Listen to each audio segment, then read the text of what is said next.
Despite the rumours a few months back suggesting that it would be Jon Jones that would serve as the first defence of Francis Ngannou's heavyweight crown. Derrick Lewis is back here saying he was hoping that his fight against Francis would become official, and he was hoping to talk to you at some point. Have you had a chance? Yeah. No, listen, Derrick Lewis is the next in line. He's the guy who deserves the shot at the heavyweight championship. And yes, we will get that fight done. The seemingly concrete notion that it would be Derrick Lewis and not Jon to challenge the champion gave the division at least some clarity.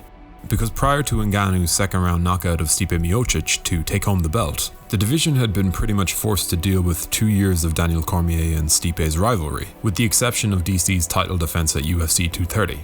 And in that time, the contenders to the belt, though not as plentiful or intriguing as they are now, were left to fight it out amongst themselves, not given the opportunity to take their own swing at the belt, unable to even take home the earnings of an interim champion if it came to it, despite the huge spells of time that passed between each of the 4 championship bouts in that 2-year period.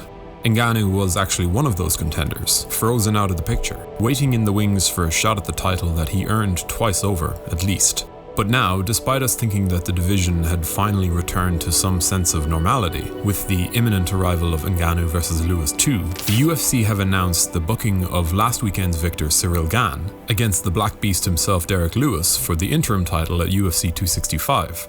It was a move that caught absolutely everybody off guard. Not only did it seem like an oddity due to the presence of an interim title so soon after Francis's defeat of Stipe, but it was also one of the fastest pieces of matchmaking the sport has ever known.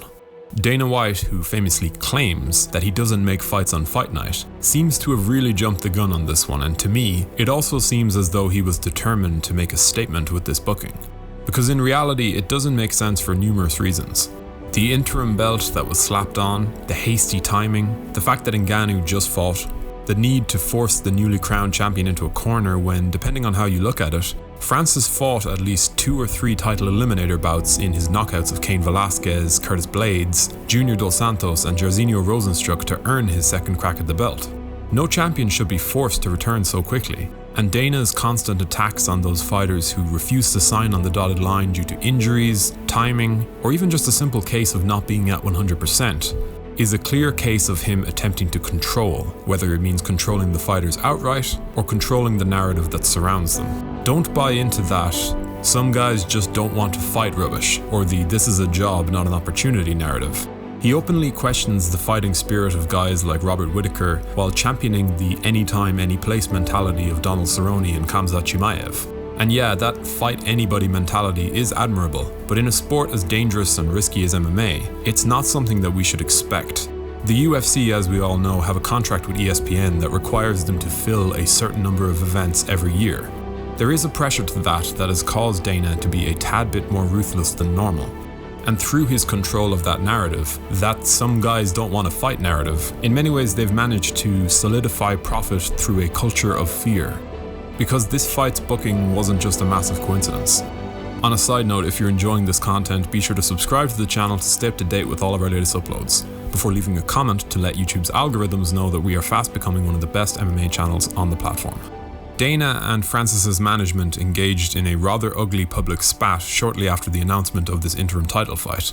And to be honest, although the pair voiced their sides of the story, with Dana being just as combative as ever, I think the point here is pretty clear to see. And apologies if I'm a little fired up about all of this, but I genuinely was left excited with the emergence of Ciryl Gane as a legitimate threat to Ngannou's crown, whether he fought him next or not. And with Derrick Lewis and Stipe Miocic circling, and who knows, maybe even Jon Jones next year, I was just excited for an interesting year for the heavyweights. That division has been undergoing something of a renewal in the last year, something I feel like Ngannou's crowning as champion signalled in.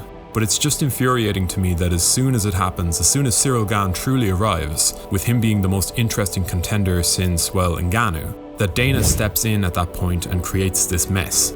I mean, look, is it the end of the world that Lewis and Gane will fight next? Absolutely not. And do we yet know the full details behind what happened? We certainly do not. But on principle, I can't help but lose my mind every time this happens. We've seen it so many times, with Robert Whittaker, with Jon Jones, with Dustin Poirier, with Rose Namajunas, with Jorge Masvidal, with Nate Diaz, with Nick Diaz, even with Conor McGregor.